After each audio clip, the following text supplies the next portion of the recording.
So the Israeli military has intercepted a boat carrying activists on their way to Gaza. The UK-flagged civilian vessel was boarded while it was in international waters. Israeli quadcopters surrounded the vessel.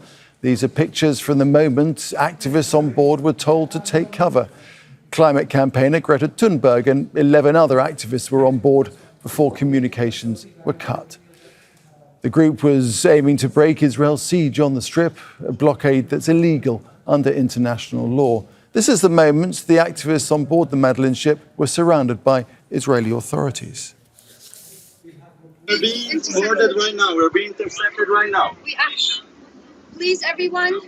تخبرنا بأن نرفع أيدينا في هذه اللحظات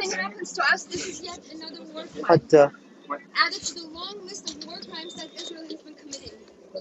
We are being intercepted right now. We have one iOS speedboat coming our way. Everyone here is safe. No one is wounded right now. الجميع لحد الآن لم يتعرض إلى إصابة. حافظوا على مواقعكم. Please raise the alarm. من فضلكم ارفعوا أيديكم. Okay, we are being intercepted right now. قالوا لنا وطلبوا منا If I can manage to throw it in the water, I have both in my hands. They are here to intercept us. The boat Okay, is right everyone, phones need to go. Phones need to go, please.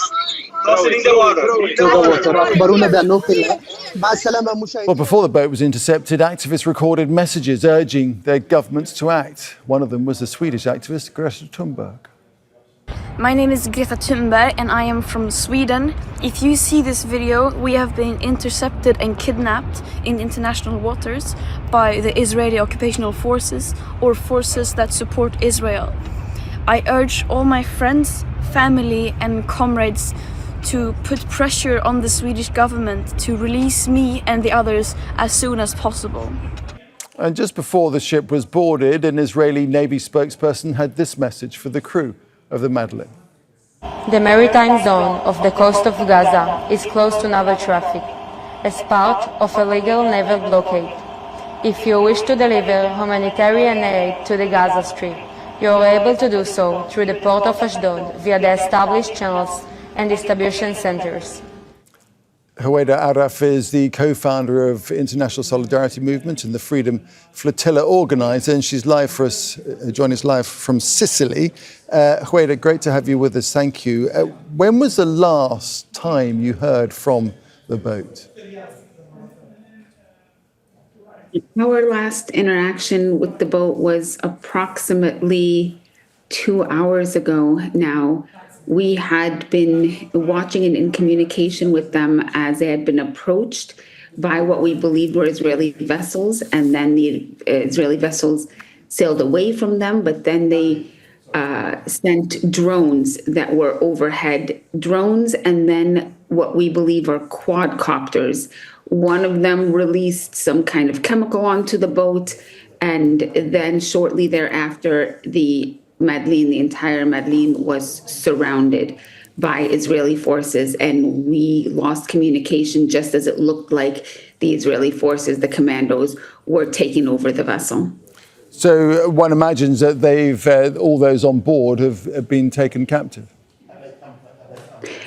All those on board have been abducted. They have been taken against their will while they were sailing peacefully and lawfully in international waters. They were in international waters sailing towards Palestinian territorial waters, not getting near Israeli waters. So it needs to be made very clear that Israel has absolutely no jurisdiction, no lawful authority to take over this vessel, to intercept in any way, and to use any kind of force in its interception. What Israel is doing, as what it did to the Madleen, just like what it's doing in Gaza and the rest of the occupied territories, is blatantly illegal. And the fact that now we have 12 international civilians that have been abducted by Israeli forces is precisely because our governments have been allowing Israel to massacre Palestinians, to ethnically cleanse Palestinians, starve them, not just for 2 years, for decades without doing anything. We took to the seas to try to break an unlawful siege, and Israel used unlawful force to intercept us.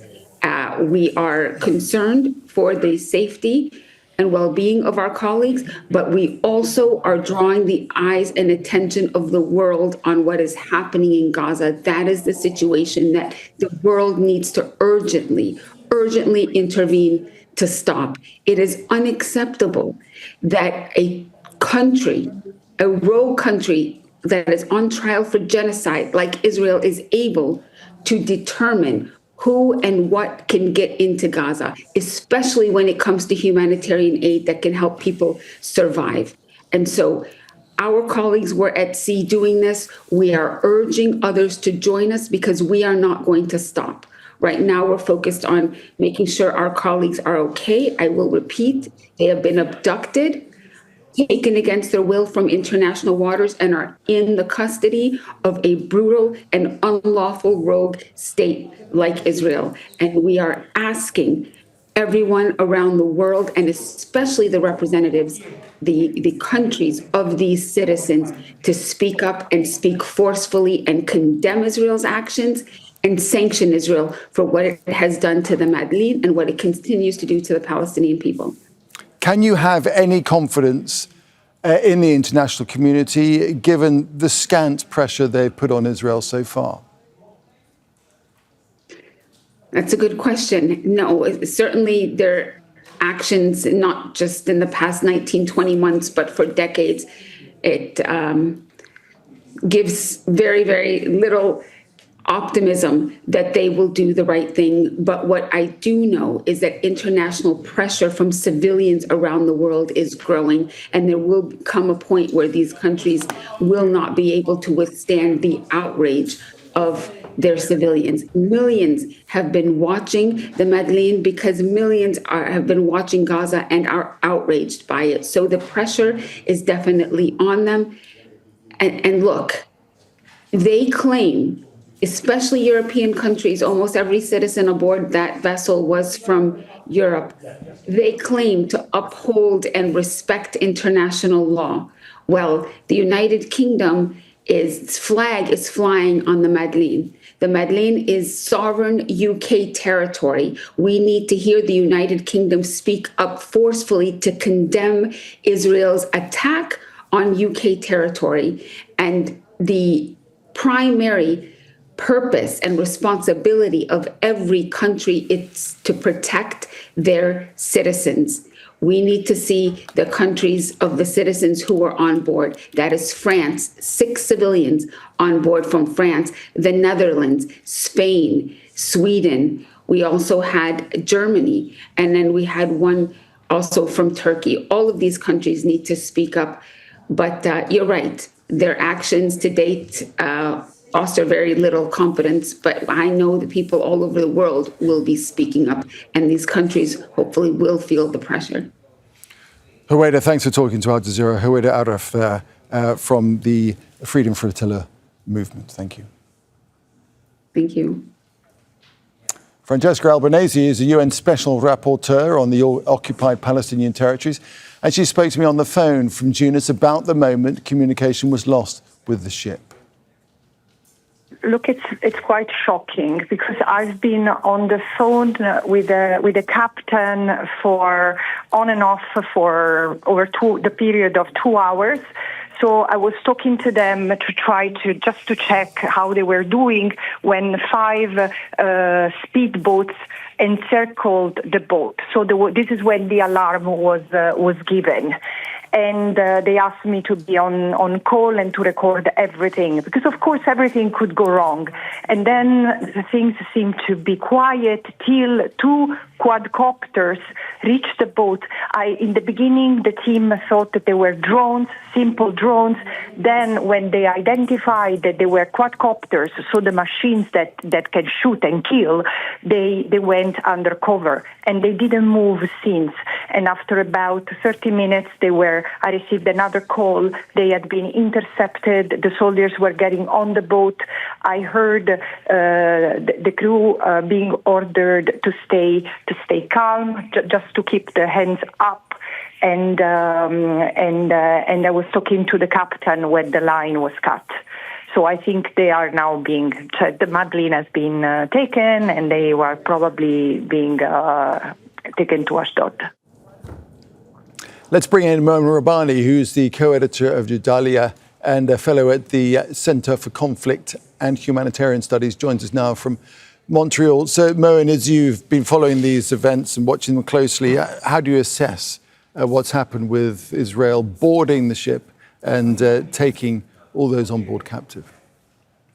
Well, let's do a thought experiment and pretend that 10 years ago, a civilian vessel carrying white helmets was seeking to deliver supplies to Syria and had been seized in international waters by the Syrian Navy. The world would be up in arms. The Security Council would not only have met, but passed several resolutions. But here we have absolute silence.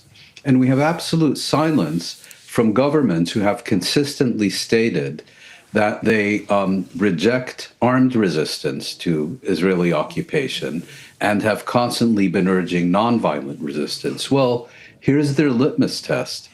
What could possibly be more nonviolent than delivering baby formula to the besieged population of the Gaza Strip? And what have we heard from these governments so far? Absolutely nothing. Nothing from the British government, where this vessel is registered.